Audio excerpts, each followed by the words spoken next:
Muy buenos días a todos quienes nos acompañan esta mañana a través del canal de YouTube del Centro de Recursos Hídricos para la Agricultura y la Minería. Este webinar es el primero de una serie de encuentros virtuales que haremos camino al Congreso ACADES 2024 y que estrenamos junto a nuestro patrocinador CRIAM, a quien agradecemos enormemente su apoyo.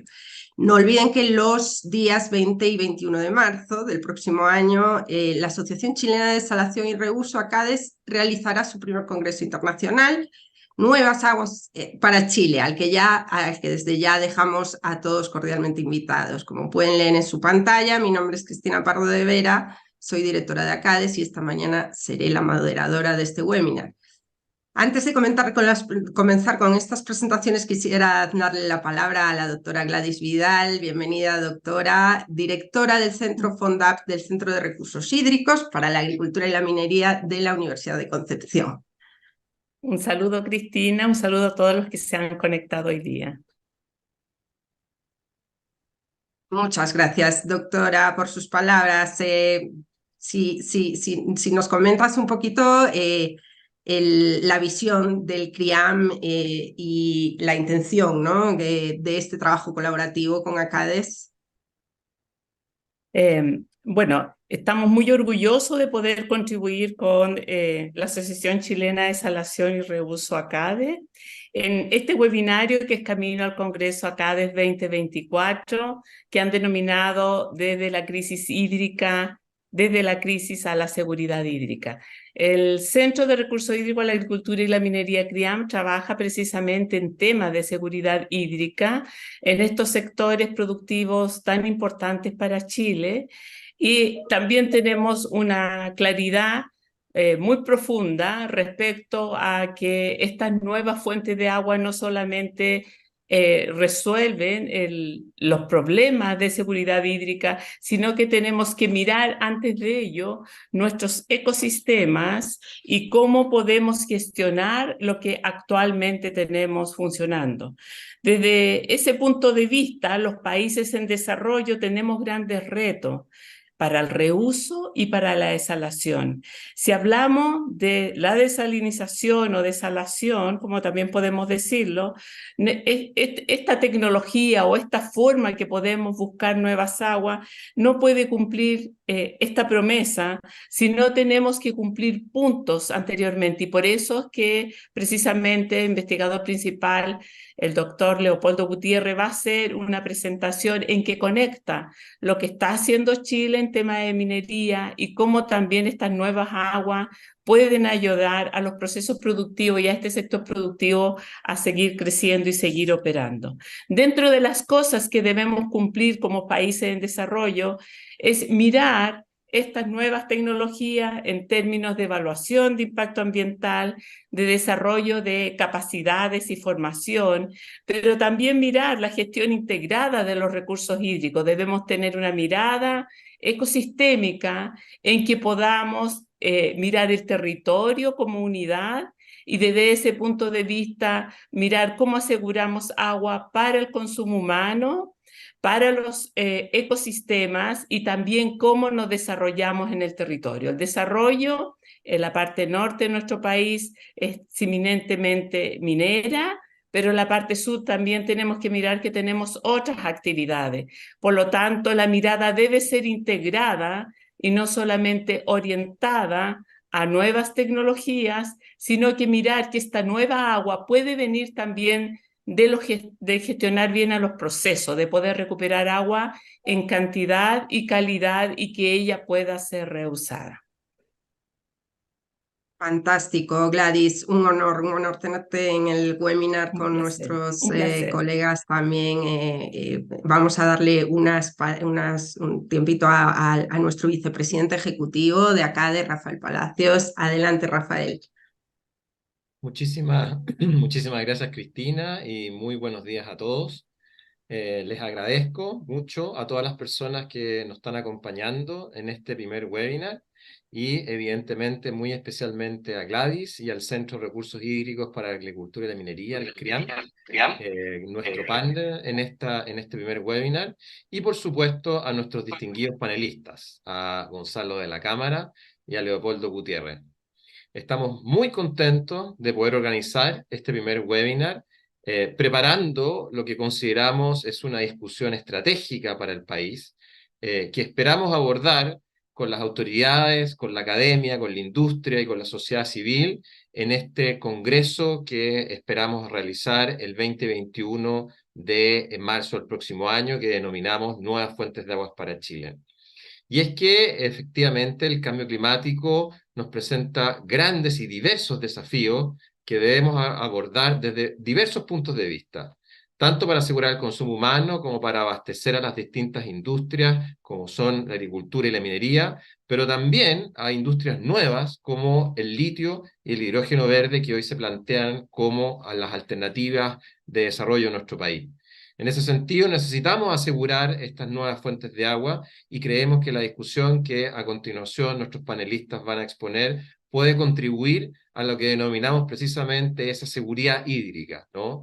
Tratar de dejar de depender del régimen de lluvias, que producto del cambio climático hoy día está totalmente volátil, ¿no? Y poder generar en el fondo garantizar ese abastecimiento y ese suministro que nos permita en el fondo una continuidad en esa seguridad hídrica. Así que muy agradecidos a todos y te devuelvo la palabra para que podamos comenzar con nuestros panelistas.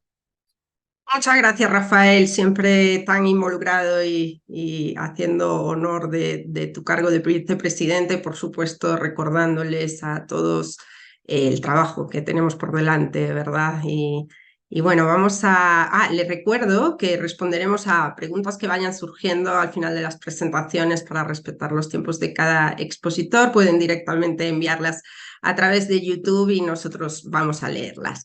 Bueno, ahora quiero presentarles a alguien muy admirado en el mundo de la economía, que es Gonzalo de la Cámara. Gonzalo es director del IE Center of Water and Climate Adaptation de la IE University. Es economista con más de 25 años de experiencia y trabajando en más de 80 países, Unión Europea, Estados Unidos, América Latina y el Caribe, Oriente Medio, África, Asia Central y Meridional, Australia, en fin, podemos decir que ha dado la vuelta al mundo, ¿verdad? Está especializado en la gestión económica de los recursos naturales, agua, clima, energía, contaminación atmosférica, océanos, diversidad biológica, servicios ecosistémicos, etcétera, con énfasis en sus vínculos complejos con el desarrollo económico y social. Gonzalo ha sido nombrado recientemente, en el año 2023, por la Comisión Europea como miembro de la Plataforma de la Unión Europea sobre Finanzas Sostenibles, responsable de la taxonomía de inversiones sostenibles de la Unión Europea. Bienvenido, Gonzalo, y muchas gracias nuevamente por acompañarnos esta mañana. Adelante con tu presentación, los beneficios genuinos de la desalación en su contribución a la seguridad hídrica y a la adaptación del cambio climático. Adelante, Gonzalo. Muy bien, pues nada, muchísimas gracias. Gracias desde luego a CADES. Para mí es un placer también colaborar en este webinar con investigadores como Leopoldo del CRIAM y para todos los que me estén escuchando en este momento y me conozcan previamente sabrán el cariño que tengo por Chile, donde viví más de 2 años y un país al que he viajado con mucha frecuencia en los últimos 20 años y del que siempre sigo su realidad. La discusión que voy a mantener efectivamente sobre los genuinos beneficios de la desalación, aunque haya utilizado un nombre levemente más amplio que tiene que ver con la diversificación de las fuentes de oferta para la seguridad hídrica, y esto se justifica fundamentalmente por lo que voy a decir desde el principio. Es decir, si tuviésemos un corte ahora de electricidad que me impidiese seguir hablando, dejaría un mensaje básico. Chile ha sido muy exitoso. Yo diría que es probablemente, bueno, sin duda, el mejor modelo en cuanto a la provisión de servicios de agua potable y saneamiento en toda América Latina, pese al desafío que existe todavía para más de 1,5 millones de personas en el ámbito rural. Ese modelo ha sido un modelo de éxito que, si uno revisa cómo fue el proceso de inversión durante 30 años, fundamentalmente, fue un proceso de inversión en el cual el modelo básicamente tenía un objetivo central, que era el cierre de brechas. Se trataba de universalizar los servicios de agua potable y saneamiento, siguiendo además una secuencia y una hoja de ruta muy clara, muy nítida, que fue respetada después de un fortalecimiento del ente regulador, la Superintendencia de Servicios Sanitarios, y que todos los actores, con independencia de la sucesión de diferentes gobiernos de diferente signo político, fueron respetando para alcanzar la cobertura en áreas urbanas tanto del 100% de suministro de agua potable como del 100% en términos de recolección de aguas servidas. Bien, después se avanzó y se hizo en 12 años lo que países como Francia hicieron en casi 80, que fue garantizar al menos un tratamiento secundario de todas las aguas servidas del país. Es decir, el objetivo de cerrar brechas, de universalizar estos servicios, en esencia podría decirse que se consiguió. ¿Cuál es el riesgo que observo en esos países a los que se refería Cristina cuando viajo por el mundo? El riesgo que observo es que en muchas ocasiones, en lo que se refiere a la gestión de los recursos hídricos, planificamos para un mundo que ya no existe. Es decir, si ustedes revisan, y los conocen mejor que yo, aunque yo he estado recientemente en Chile, pero si ustedes revisan lo que ha ocurrido durante los últimos 14 años, lo que hemos ido viendo es una sucesión de eventos extremos llamados sequía, que todos en su conjunto dan lugar a esa mega sequía a la que nos estamos refiriendo, que golpea de una manera especialmente crítica a regiones que quizá no estaban tan preparadas para hacer frente a estas sequías tan largas, tan intensas, tan frecuentes, que son fundamentalmente la región metropolitana, la región de Valparaíso, y por supuesto golpea a las regiones donde siempre golpeó la sequía, el norte chico y el norte grande de Chile, y progresivamente vamos viendo cómo va apareciendo en otros lugares. Y permítanme que me detenga un segundo más en explicar algo más.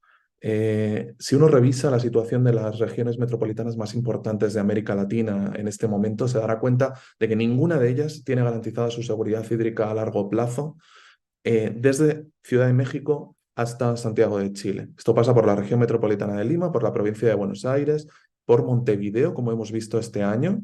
Pasa desde luego por las 3 grandes ciudades de Brasil. Bogotá en un sentido diferente, porque está afectada por problemas de seguridad hídrica que tienen más que ver con calidad en el departamento de Cundinamarca que lo que ocurre en sí mismo en términos de escasez de agua.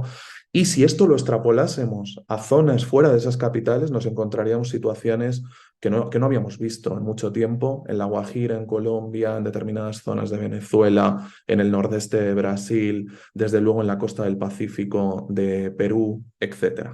¿Qué quiero decir con esto? Ya no estamos hablando nunca más de un tema estrictamente local, aunque hoy vayamos a referirnos especialmente a las implicaciones que esto tiene para el desarrollo social y para el desarrollo económico de Chile. ¿Qué quiere decir esto? Que fundamentalmente estamos viviendo en un contexto que lo que demanda básicamente es la gestión de complejidad y la gestión de incertidumbre. Si ven la imagen de la NASA que les he puesto en pantalla, verán una obviedad que todos ustedes conocen. El cambio climático es un fenómeno global, es decir, potencialmente nos afecta a todos. Pero al mismo tiempo, y esto no lo enfatizamos suficientemente, es un fenómeno asimétrico, no nos afecta a todos por igual.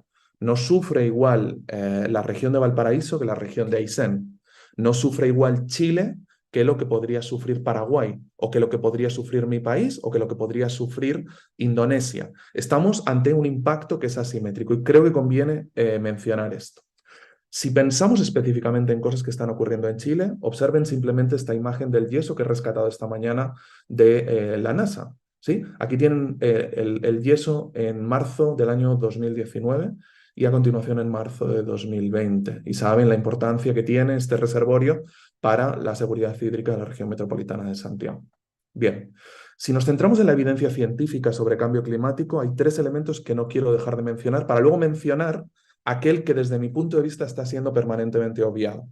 El primero tiene que ver con el hecho de que lo importante no es en sí el cambio climático, lo importante es la velocidad y la intensidad de este cambio, lo que tienen señalado en el centro de la pantalla en esa franja de color rosado.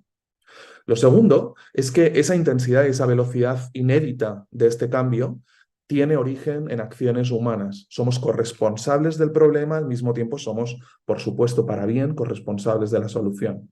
Y tercero, estamos comenzando a rozar umbrales de no linealidad, si lo expreso de una manera mucho más clara, umbrales de irreversibilidad. Es decir, estamos llegando a límites que podrían llevarnos a impactos irreversibles o al menos no reversibles a un coste razonable. Bien, el cuarto elemento que se tiende a ignorar es que la conexión del ciudadano con los fenómenos extremos asociados al cambio climático esencialmente tiene que ver con las colas de las distribuciones, es decir, tiene que ver con la incertidumbre, porque lo que vemos es cómo el ciudadano se conecta incluso emocionalmente al cambio climático a partir de olas de calor, de sequías, de inundaciones, etc. Y de todo estamos teniendo, porque verdad que en el contexto de una mega sequía ya saben perfectamente lo que ha ocurrido hace no tanto tiempo en Chile en relación a las inundaciones que se han producido en determinadas localidades de la costa del Pacífico. Bien, la respuesta de la comunidad internacional no fue tímida. Fue ni más ni menos que el mayor cambio estructural que vamos a ver en nuestra economía, la descarbonización de la economía, que básicamente lo que tienen en pantalla es una fotografía, una imagen de ese proceso de descarbonización y del compromiso que hemos adquirido primero a 2050, luego a 2100. Bien. Todavía no hemos pasado el punto de inflexión, todavía no hemos comenzado una reducción neta de emisiones a nivel mundial pese a los compromisos adquiridos. Y esto se ve con claridad en esta imagen. Incluso en el más optimista de los escenarios que estamos manejando en este momento en la comunidad internacional, que sería que los 165 países que asumieron contribuciones voluntarias de reducción de emisiones como resultado de la cumbre de Glasgow, de repente lo que vemos es que incluso en ese escenario muy optimista, que es que esos 165 países cumplen con sus compromisos voluntarios de reducción, sin embargo estaríamos 1 grado centígrado por encima del nivel de seguridad que establece el IPCC, el Panel Intergubernamental de Cambio Climático de Naciones Unidas. Es decir, necesitamos actuar y necesitamos actuar rápido. Bueno, pues resulta que para una parte de la lucha contra el cambio climático, la mitigación, tenemos mucha claridad respecto a la hoja de ruta, que en esencia es lo que tienen en pantalla. Podremos elegir cuándo entramos en cada momento y habrá aquí diferentes velocidades, pero en esencia sabemos lo que tenemos que hacer para descarbonizar la economía mediante una transición del modelo energético y una transición equivalente del sistema de movilidad de personas y mercancías. Sin embargo, tendemos a solemnizar la obviedad con la transición energética. El ciudadano entiende la transición energética porque toda la historia de la humanidad en términos energéticos ha sido de sustituciones. Ha sido, y permítame utilizar esta expresión porque voy a construir una analogía luego, ha sido una historia de diversificación de fuentes de oferta. Sustituíamos la biomasa por el carbón por el petróleo por el gas natural y así hasta llegar al escenario actual donde comienzan a penetrar las energías renovables. Pero ¿qué ocurre con las transiciones? Que las transiciones llevan tiempo. Le llevó 50 años al carbón llegar al 40% del mix de energía primaria. Le llevó 50 años al petróleo solo conseguir el 30%, o 50 años al gas natural solo conseguir el 20%. Y en el año 2015, cuando se reprodujo este gráfico, las renovables estaban solo en el 5% del mix de energía primaria. Ahora, con los compromisos adquiridos, en 2030 llegaremos al 15%. Es decir, cuidado con las transiciones porque no ocurren de un minuto a otro. Bien.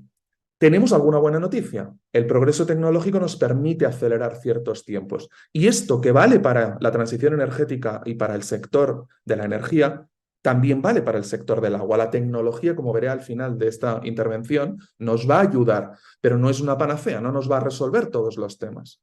Bien.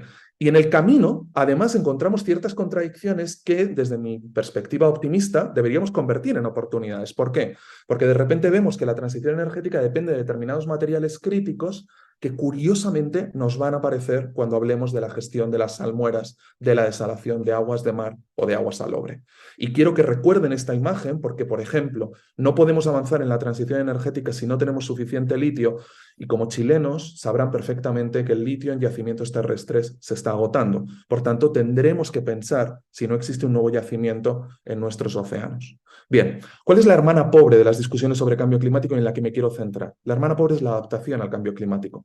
Si nosotros hablamos del cambio climático en futuro y conjugamos el futuro, es por pura inercia gramatical. Porque en la práctica, cuando hablamos de cambio climático, estamos hablando de algo que está ocurriendo ya, de facto, que está afectando a zonas que conocemos muy bien, a todas nuestras ciudades, a todos nuestros núcleos rurales. Bien, ¿qué ocurre con la adaptación al cambio climático? Que no tenemos una hoja de ruta equivalente. No existe una hoja de ruta como la que sí tenemos para la transición energética. Y esta es la hoja de ruta que me gustaría que nos ayudasen a construir. Porque en esencia lo que necesitamos es una transición equivalente en la gestión de recursos hídricos, del mismo modo que la energía es a la mitigación, el agua y el territorio son a la adaptación. Bien, déjenme que les plantee 2 grandes desafíos globales, geopolíticos, en los cuales Chile tiene mucho que decir. Uno, el desafío de seguridad alimentaria.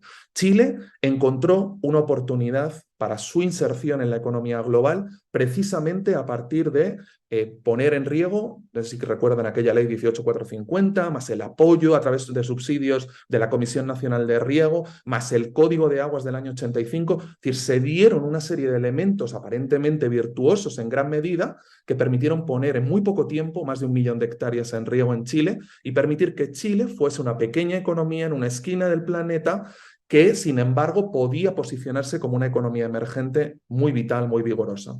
Si uno revisa hoy lo que ha ocurrido en términos del desarrollo del sector agroalimentario y lo mira desde una óptica de desarrollo agrícola, de desarrollo de oportunidades para determinadas personas, o lo mira desde una óptica del desempeño macroeconómico, estamos ante un éxito inequívoco.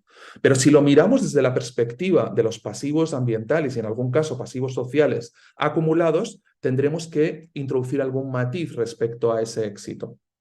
Bien, el desafío que se nos plantea a nivel mundial es el siguiente. Se dice que en el año 2050 tenemos que tener un aumento de la producción de calorías de un 70% para alimentar más o menos a 9.600 millones de personas.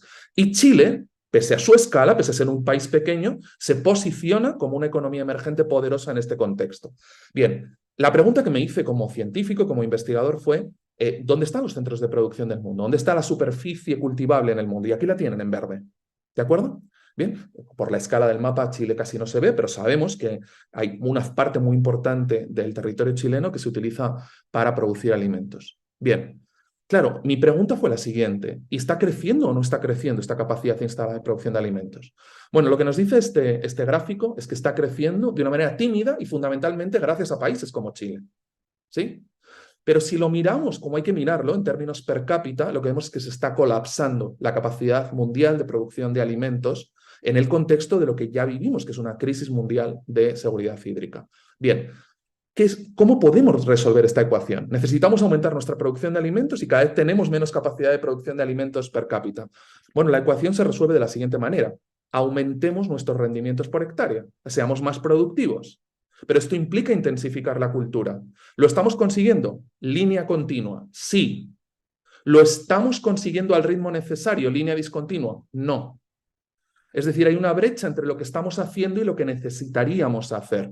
Y esto implica, nuevamente, que tenemos buenos incentivos para tomar malas decisiones. Implica que tenemos poderosos incentivos económicos para intensificar nuestra actividad agrícola, incluso en contextos de una mega sequía o incluso en contextos de falta de seguridad hídrica. ¿De qué tenemos que aumentar nuestros rendimientos? De todos estos productos que forman parte de la base alimentaria fundamental de la mayor parte de los países del mundo. Bien, como no somos capaces de hacerlo, volvemos a intensificar la cultura, utilizamos más fertilizantes, terminamos contaminando con nitratos nuestros acuíferos o de repente incurrimos en el problema de sobreexplotar los recursos hídricos convencionales, agua superficial y aguas subterráneas. No vamos a ser capaces de resolver esto, como se puede ver en este mapa de desertificación, por ejemplo. Bien, no me voy a detener en esta imagen porque creo que sería demasiado sofisticada para explicar las paradojas en las que incurrimos cuando avanzamos en eficiencia en el uso de agua. Porque alguien podría decir, bueno, sí, somos capaces de producir más porque cada vez somos más eficientes en el uso de agua. Sí, pero cuidado porque hay una paradoja, que es la que señala este gráfico, que nos dice que cuanto más eficientes somos a nivel de parcela, más agua consumimos a nivel de cuenca. Y cuidado con esto porque estamos resolviendo problemas privados, pero no estamos resolviendo el desafío social. Necesariamente tenemos que pensar en términos de diversificación de fuentes de oferta. Bien, la situación conduce a que la portada del New York Times, que estarán de acuerdo conmigo en que no es cualquier diario, se hace eco de esto hace un par de años y nos dice que una cuarta parte de la humanidad se enfrentará a estrés hídrico extremo en el año 2040. Esta es la situación. Chile, Santiago lo tiene en el mapa a la izquierda, Chile no está solo en el planeta, están todas las cuencas mediterráneas, está Oriente Medio, está India, está una parte de China, el sur de Australia, algunos países del Cuerno de África, están los 17 estados del oeste norteamericano, es decir, toda la costa del Pacífico de América Latina. Estamos viviendo una situación que tiene un componente fundamental global, aunque luego tenga manifestaciones locales. Bien, si les cuento alguna historia, piensen, por ejemplo, en estos canales de riego en el desierto de la Libertad en el norte de Perú. No llevaban agua, ahora llevan agua siempre, permiten que un país como Perú, que nunca produjo arándanos, ahora produzca arándanos y sea uno de los principales exportadores del mundo. ¿Esto es un milagro o una tragedia? Es una tragedia porque es el resultado del deshielo de los últimos glaciares tropicales en el altiplano andino. ¿Bien? Piensen en un caso que conocen mucho mejor y al que luego seguramente se referirá Leopoldo en su intervención. La minería, minera escondida, ¿sí? El Tajo situado, si no me equivoco, más o menos a unos 3.200 metros de altitud en el desierto de Atacama. No tienen agua y necesitan, como explicará a continuación Leopoldo, necesitan mucha agua para la faena. ¿Bien? O más que necesitar mucha agua, porque también tienen capacidad para reutilizar agua, pero necesitan agua para la faena. ¿Bien? Para como nos explicará ahora Leopoldo. Bien, lo importante es que con riesgo privado, con una inversión privada, esta empresa resuelve el problema tomando agua a cota cero en la izquierda de su pantalla, en el Pacífico, desalándola y bombeándola hasta esta explotación.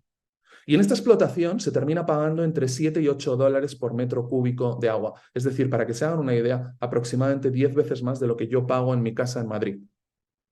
¿Sí? ¿Esto nuevamente es un milagro o es una tragedia?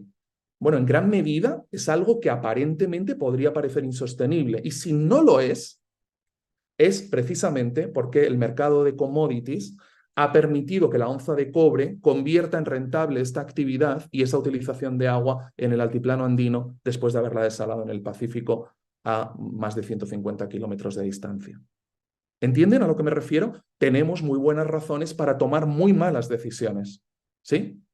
Lo que necesitamos en términos de sostenibilidad es encontrar buenas razones, rediseñar incentivos para encontrar mejores soluciones. Y esto es fundamentalmente por lo siguiente. Fíjense, los riesgos físicos y los riesgos de transición se están trasladando ya a riesgos materiales en términos financieros. Las empresas siguen tomando sus decisiones fundamentalmente sobre la base de lo que aparece en amarillo en pantalla, que es el retorno financiero a la inversión. Pero tenemos otra serie de criterios de decisión que sería importante tomar en cuenta. Si solo observamos el coste financiero de los recursos convencionales de agua frente a los recursos no convencionales, sistemáticamente tendremos la tentación de utilizar agua subterránea y agua superficial, cuando en realidad, utilizando otros criterios de decisión, podríamos estar planificando, protegiéndonos, aumentando la resiliencia y aumentando la seguridad hídrica a largo plazo, precisamente con la expansión de modelos de economía circular para el reuso de agua y de otro tipo de materiales, y con proyectos de desalación de agua de mar y de agua salobre.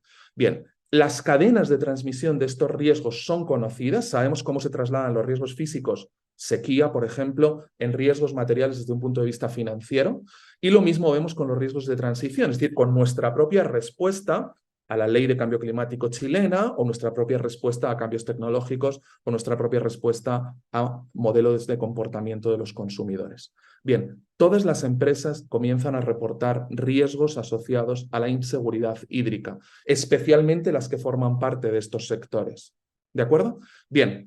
Y si lo pensamos en términos de la presentación que a continuación hará mi colega Leopoldo, lo que van a ver es que existe una correlación altísima entre la producción minera, la refrigeración de centrales térmicas y la refrigeración de centrales nucleares en el mundo, en lugares donde existe inseguridad hídrica. Es decir, vamos a tener que permanentemente vivir en el filo de la navaja, intentando encontrar soluciones para resolvernos un problema que no es un problema exclusivo de gestión de agua, sino que tiene que ver con, a través de diferentes multiplicadores, con toda nuestra actividad económica. Y fíjense, y entro por unos minutos, simplemente muy pocos minutos, en la desalación. Fíjense, hay 4 inquietudes fundamentales que la gente tiende a expresar sobre la desalación. ¿Por qué? Porque permanentemente tendemos a sesgar la discusión hacia los costes de la desalación, que existe y que por transparencia y rendición de cuentas creo que es bueno que expliquemos. Pero esa misma discusión la podríamos plantear en términos de oportunidades y de beneficios. ¿Por qué? Fíjense, esta es una de las plantas más grandes que se ha construido en el mundo, está en Abu Dhabi, está con un consumo energético de 3 kilovatios hora por metro cúbico de agua. Esto es ni más ni menos que 8 veces menos que la primera planta de desalación que se instaló en mi país, que fue la primera planta de desalación que se instaló en Europa en el año 64 en la isla de Lanzarote, en el archipiélago de las Islas Canarias, que utilizaba 24 kilovatios hora por metro cúbico de agua desalada. Bien, esta es otra de las plantas más importantes. Para que se hagan una idea, en esta planta se desalan diariamente casi 500.000 de metros cúbicos. ¿Sí? Este es Suqaiq 3, está en Arabia Saudí. Esta planta tiene un consumo energético de 2.8 kilovatios hora por metro cúbico de agua desalada. Pero hay algo mucho más importante. Estas dos plantas, y en esta se ve con claridad, se nutren de energías renovables. Ya no estamos hablando de un consumo de combustibles fósiles, no estamos hablando de una huella de carbono absolutamente insufrible. Estamos hablando de un consumo energético y de un comportamiento en términos de neutralidad de carbono que es muchísimo mejor al de las plantas de primera generación que se instalaron en algunos países del mundo. Bien, algo mucho más importante. Fíjense hasta qué punto está avanzando el progreso tecnológico, que hay plantas como esta en Cabo Verde, en las cuales se está trabajando con la propia energía maremotriz, ¿sí? Aprovechando la propia fuerza del mar para ser capaces de nutrir de energía eléctrica. Y lo mismo, de energía a la planta de desalación. Y lo mismo podríamos decir de proyectos, digamos, de virtuosos en los cuales se vincula la producción de hidrógeno verde a la producción de desalación. La salmuera, otra inquietud. Bueno, no solo tenemos membranas que nos permiten capturar buena parte de los contaminantes que aparecen en esas salmueras, no solo tenemos tratamientos para soluciones hipersalinas, sino que además podemos dar la vuelta completamente al modelo de operación de una planta a partir de la información que nos ofrece la ciencia. Nosotros sabemos desde hace más de 50 años que podemos recuperar determinados materiales críticos, como el litio, que es el que les he señalado aquí, de esa salmuera y pasar de que la planta de desalación sea una planta de producción de agua desalada que nos entrega un dolor de cabeza, que llamamos salmuera, a ser una planta de recuperación de materiales críticos de la salmuera que nos entrega como subproducto agua potable para la población o agua para diferentes usos. Y esto nos permitirá tomar distancia de esta imagen icónica de la producción de litio en yacimientos terrestres. Y déjenme que termine. ¿Por qué les decía no solo tecnología? ¿Y por qué es importante que hagamos bien los números? Estas son las plantas de desalación que están en la costa mediterránea de mi país, de España. Bien, estas plantas de desalación incorporan la última tecnología. Las empresas españolas son empresas líderes a nivel mundial en ósmosis inversa. Por tanto, no hay un problema técnico, no hay un problema tecnológico. La dificultad que nos hemos encontrado es que durante más de 20 años han estado operando a un 17% de su capacidad instalada. Es decir, estaban perfectas para operar, pero operaban solo un 17% de su capacidad instalada. ¿Por qué? Por un problema de incentivos. Porque el metro cúbico de agua desalada a la salida de esta central estaba entre 90 céntimos y €1, es decir, aproximadamente $1.10. El regante en la zona sureste del país, una zona muy parecida al Valle de Copiapó, en términos prácticos, él podía simplemente pagar el coste energético del bombeo desde su pozo y utilizar aproximadamente 10 centavos de dólar. Es decir, 10 veces menos. No encontraban una demanda efectiva. Este problema nos lo vamos a encontrar no solo en desalación, sino que nos lo podemos encontrar, como ven en pantalla, en reutilización.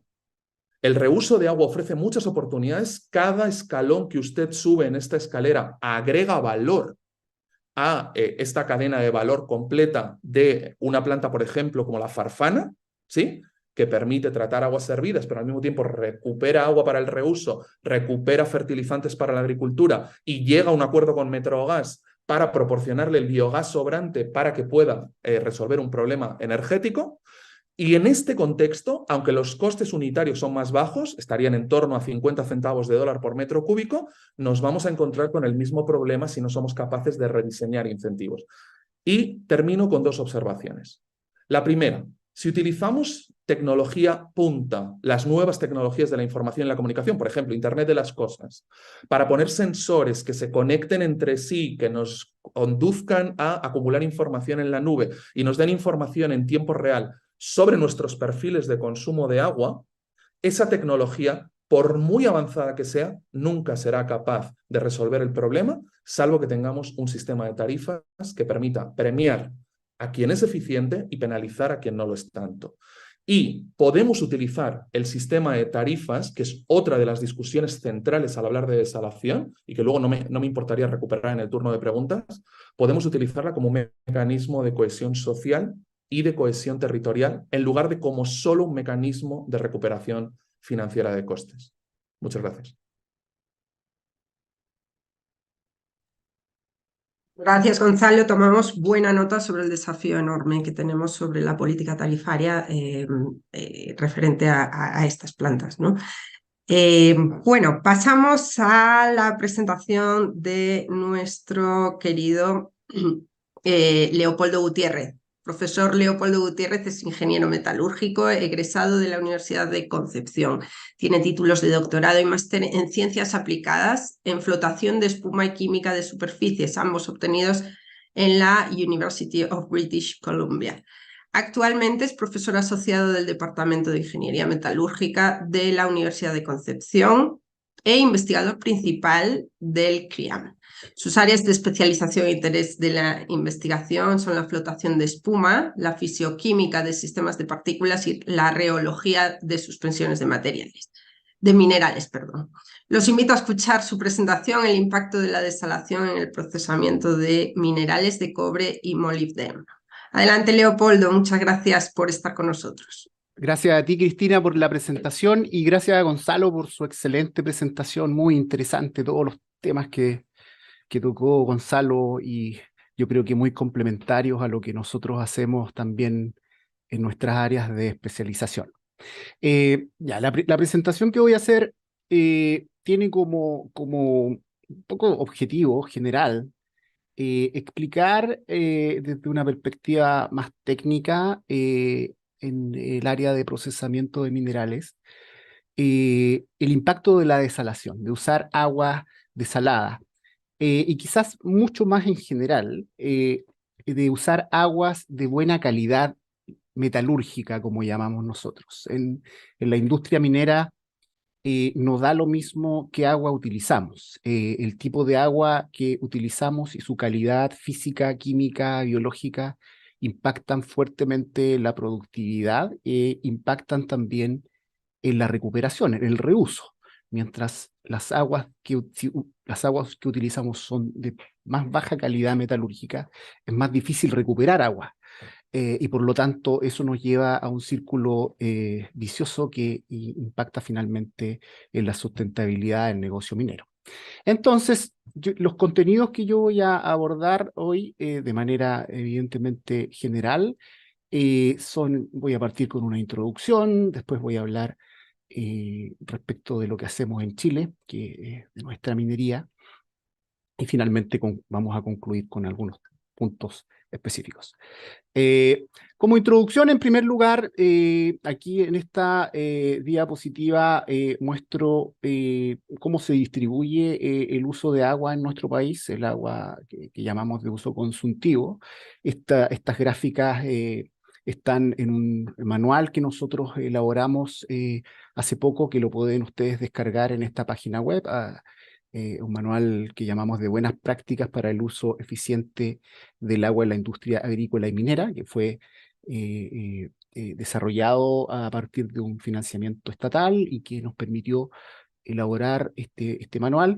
Y aquí se muestran la distribución de uso de agua ya en Chile. Y nos damos cuenta acá, ¿cierto?, que la minería solo utiliza el 3,9% del agua, del total de agua, y dentro del uso de agua en minería hay un proceso, que lo voy a explicar brevemente más adelante, que es el que se lleva del orden del 73% del agua, que son los procesos de concentración, en particular la flotación de minerales, que es justamente a lo que yo me dedico. Por lo tanto, uno inmediatamente piensa que es aquí donde tenemos que optimizar, es aquí donde tenemos que hacer gestión tecnológica, operacional, para poder finalmente reducir este consumo global. Si bien este consumo de 3,9% parece bajo, el problema está en que la actividad minera, como podemos ver acá en esta gráfica, ¿cierto?, que muestra, con estas barritas azules, muestra las precipitaciones ya, al año, en milímetros al año, la oferta y la demanda y los habitantes. También esta gráfica está en nuestro manual. El problema está en que la actividad minera más fuerte se lleva a cabo en el norte de Chile. Y ahí sí ese 3,9% pasa a ser cercano a un 50%. Ya, por lo tanto, la optimización del uso de agua en minería, que es algo que se ha venido haciendo y se va a seguir haciendo, porque simplemente no nos queda otra que hacerlo en minería para ser sustentable en el futuro, es muy relevante. ¿Ya? Es muy relevante para el desarrollo sustentable de esta importante empresa en nuestro país. Acá tenemos también la información de la macrozona norte, y ahí ya estas barritas azules que son las precipitaciones empiezan a crecer considerablemente hasta acá la macrozona austral, ¿cierto? Donde tenemos altos niveles de precipitaciones. ¿Qué produce Chile? Principalmente cobre. ¿Ya? El año pasado se produjeron del orden de 5,3 millones de toneladas de cobre fino. Esto representa un 24% de la producción mundial, y Chile participa con un 21% en las reservas mundiales de cobre. Esto es un tema muy relevante porque significa que en nuestro país tenemos un futuro asociado al cobre de manera bastante claro. ¿Ya? También molibdeno, tal como mostraba mi colega Gonzalo en su excelente presentación, forma parte de los metales que necesitamos para, ¿cierto? Para desarrollar distintas tecnologías que nos van a llevar a tener un planeta más limpio, por decirlo de alguna forma, lo mismo que el cobre. ¿Ya? Chile es el primer productor del mundo de cobre.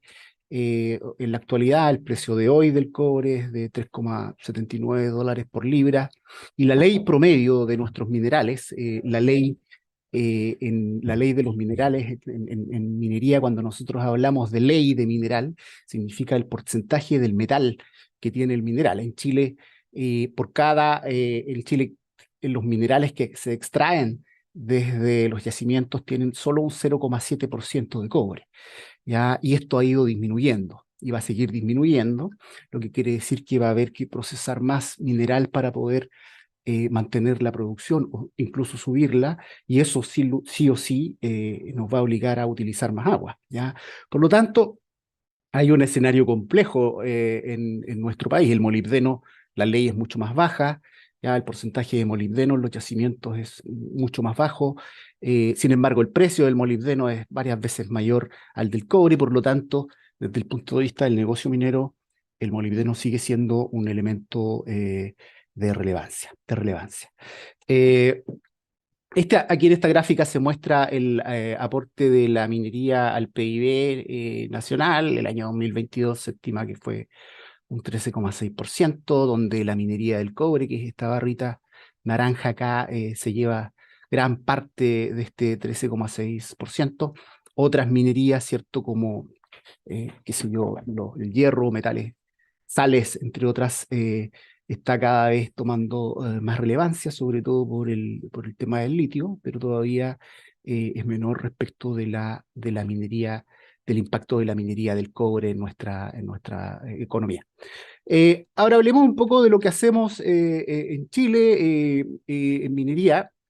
Como definición, ¿cierto? Podemos decir que minería, ¿cierto? Es una actividad primaria que tiene que ver con, ¿cierto?, extracción de recursos, explotación de recursos naturales, que consiste, ¿cierto?, en extraer ciertos elementos, en nuestro país el cobre, desde depósitos con la finalidad de obtener un beneficio económico, ¿cierto?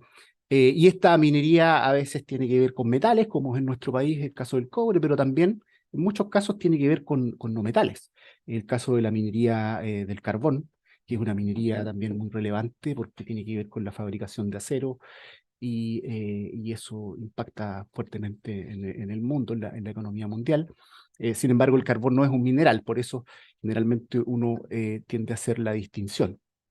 Este es Chile, este es el mapa minero de Chile, tal como les indicaba, ¿cierto? Es en la zona norte, donde están principalmente en la región de Antofagasta, diría yo, también la región de Tarapacá, pero en la región de Antofagasta ahí es donde están las grandes operaciones mineras, Minera Escondida aquí, que produce cobre, ¿cierto? Tenemos Chuquicamata también, que es una operación importante, y una serie de otras que también están aportando fuertemente a la producción de este país. En la región de Tarapacá, aquí tenemos Compañía Minera Doña Inés de Coyahuasi, que también es una operación importante desde el punto de vista productivo, ¿ya?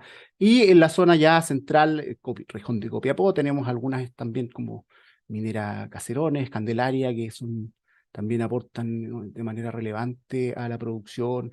Y ya en el centro, región metropolitana, están los bronces, un poco más al sur el teniente, que es donde, digamos, se acaba la actividad fuerte en minería, ¿ya? Aquí se ven, por ejemplo, las distintas producciones de cobre, molibdeno, hierro en algunos casos, hierro en la región de Coquimbo, también hay operaciones de procesamiento de minerales de hierro. Sin embargo, evidentemente a nivel global pasan a ser un poco menores que la industria del cobre, ¿ya?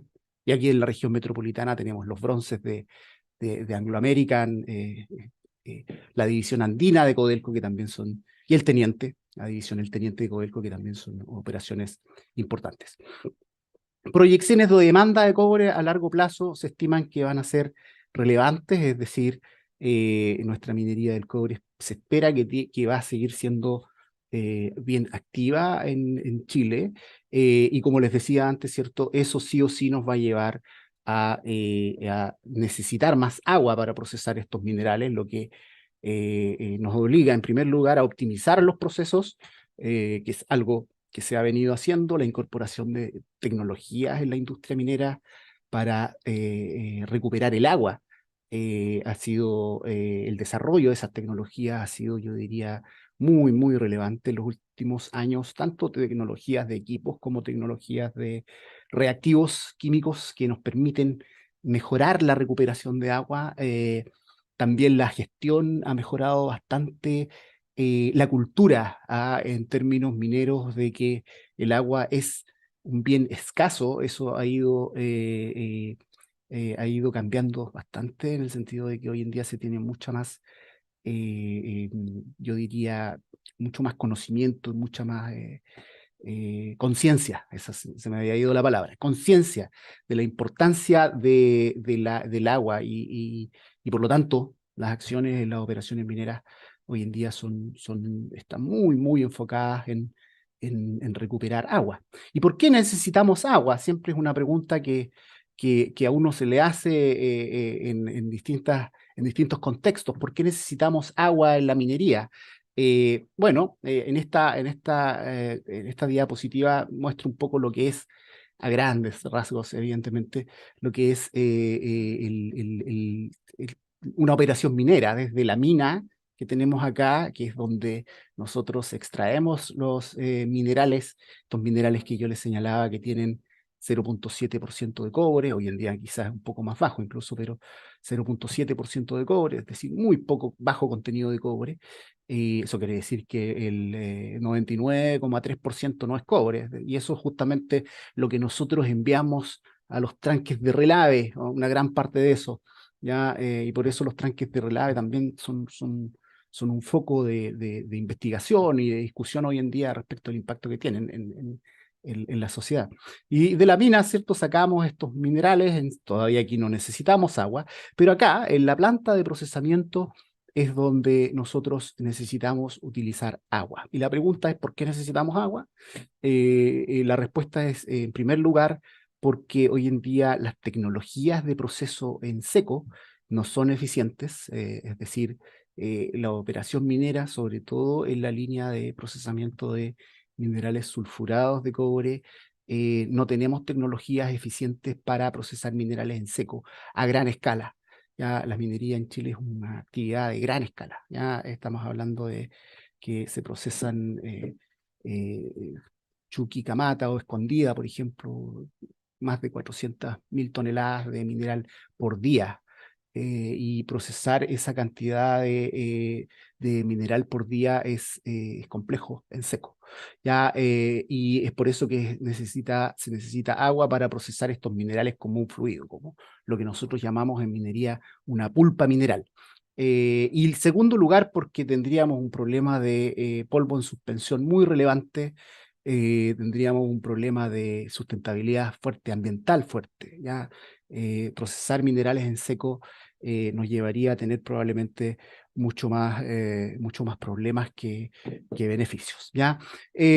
Acá en esta diapositiva, y aquí un poco se enlaza al tema de la desalación, y un poco para explicar bien a grandes rasgos lo lo que hacemos en el procesamiento de minerales. De la mina que tenemos acá arriba sacamos estas rocas, y estas rocas tienen incrustadas, por decirlo de alguna forma, minerales, que son los que nos interesan. ¿Ya? Entonces nosotros en minería, en primer lugar, lo que hacemos es moler, chancar, que llamamos, y moler estas rocas para poder liberar esos minerales, es decir, separar esas pequeñas partículas minerales y dejarlas libres en un fluido, en lo que nosotros llamamos una pulpa mineral. Una pulpa mineral no es más que una mezcla entre agua y mineral y partículas, entre agua y partículas. Y aquí esto es muy intenso en energía, ya un poco también yendo a la presentación de Gonzalo. Aquí también esto es un proceso muy intenso en energía. Piensen que pasamos de rocas que tienen del orden de 1 metro hasta partículas que tienen del orden de 200 micrómetros, es decir, menos de 1 milímetro, 0.2 milímetros, ¿ya? Y aquí necesitamos agua. En general, en minería necesitamos del orden de 0,5 metros cúbicos por tonelada de mineral procesado, ¿ya? 0,5 metros cúbicos de agua por tonelada de mineral procesado en este proceso de reducción de tamaño de partículas. Y después hay otro proceso que es justamente a lo que yo me dedico, que es la flotación de minerales, que es donde separamos esas partículas valiosas de las partículas no valiosas, ¿ya? Y a esas partículas valiosas es lo que nosotros llamamos concentrado de cobre y molibdeno en algunos casos, ¿ya?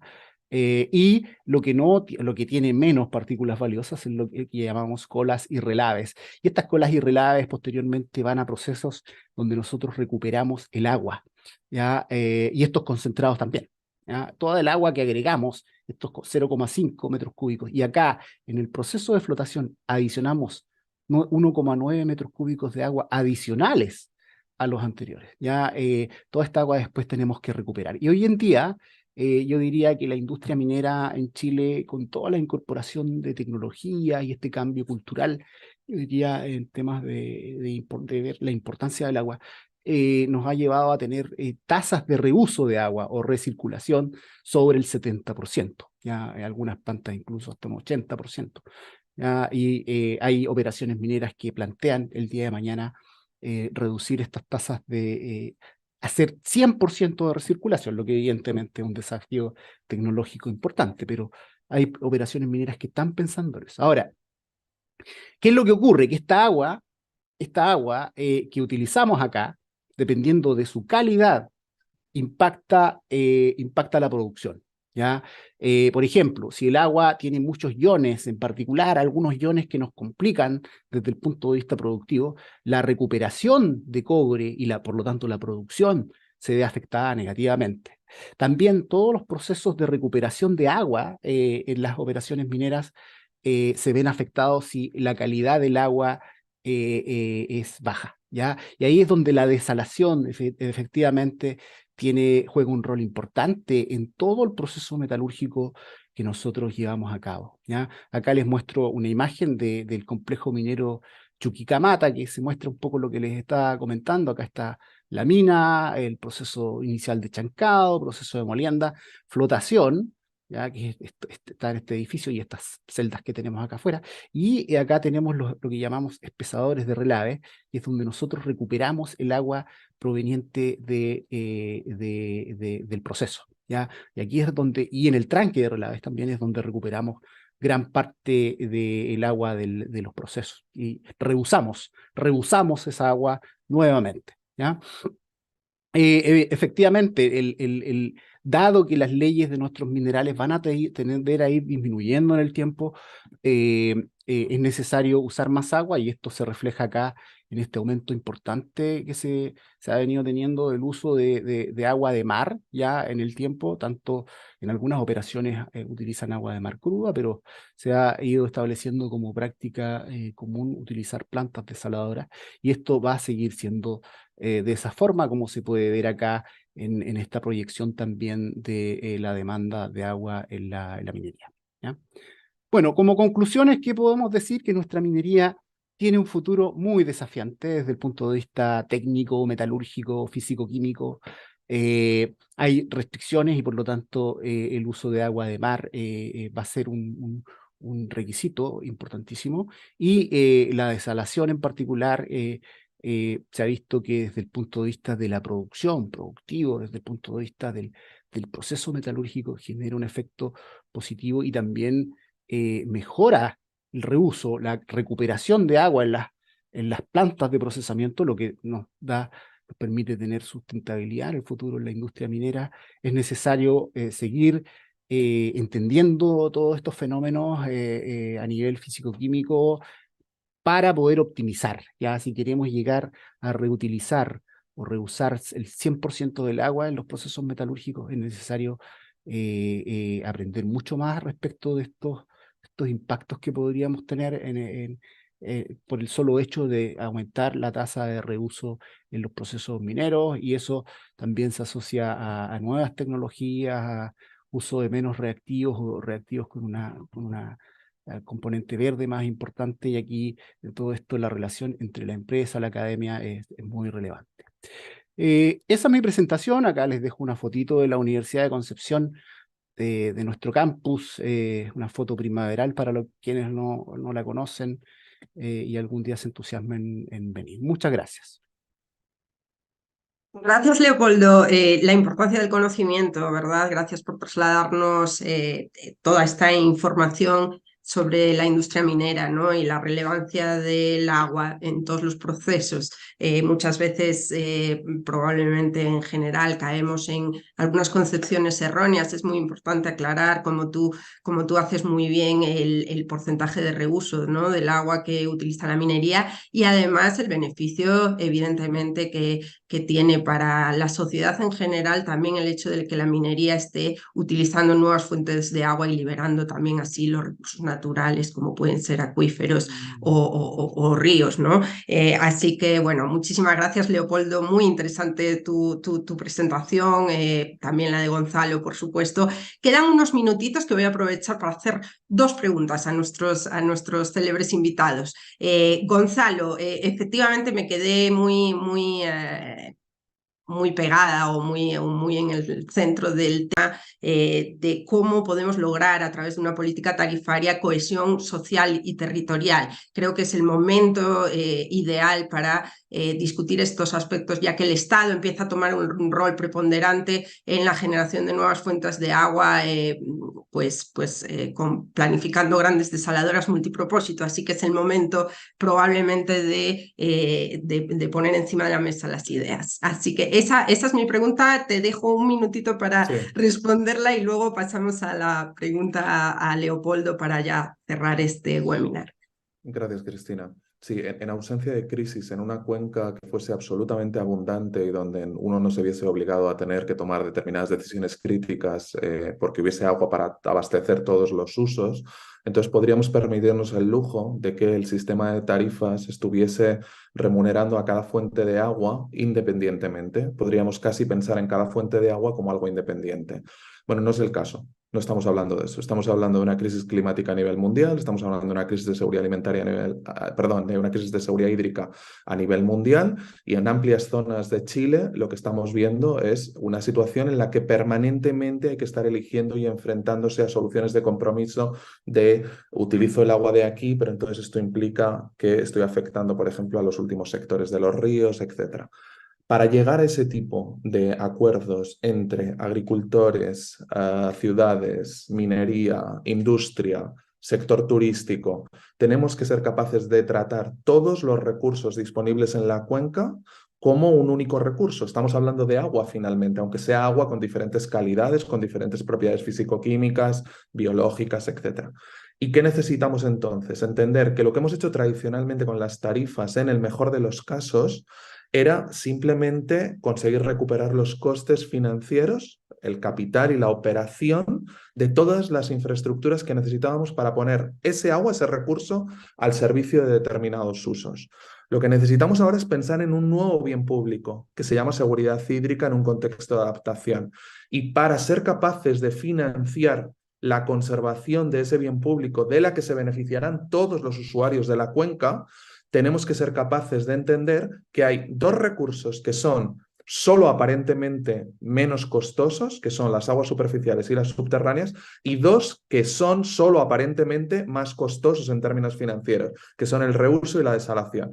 Y cuando digo aparentemente es porque ese análisis es un análisis puramente financiero. Si pensamos en términos de su contribución al bienestar, de su resolución de un gran desafío en términos de seguridad hídrica, se igualan las cosas y lo que necesitamos es que el sistema de tarifas entienda esto. Y al mismo tiempo, si se toma la decisión de trasladar a los usuarios el coste de alguna de estas inversiones, entonces tenemos que ser capaces de tener sensibilidad y entender que no todos los ciudadanos tienen la misma capacidad de pago, no todos los territorios tienen la misma capacidad de pago. Y esto implica no tanto hablar de los niveles de la tarifa como de la estructura de la tarifa, del diseño de la tarifa. Nuestras tarifas tienen que ser progresivas y tienen que permitir que se trasladen recursos de zonas que tienen más capacidad de pago y de ciudadanos que tienen más capacidad de pago a los tramos del consumo que tienen menos capacidad de pago. En algunos casos, y no voy a poner nombres para no generar ningún conflicto, en algunos casos es probable que los regantes tengan que hacer un esfuerzo para garantizar la seguridad hídrica de las ciudades, pero en otros casos tendrán que ser las ciudades las que hagan un esfuerzo para garantizar la seguridad alimentaria a través del apoyo a los regantes. Y este es simplemente un ejemplo de cómo gestionar el agua es gestionar riesgos.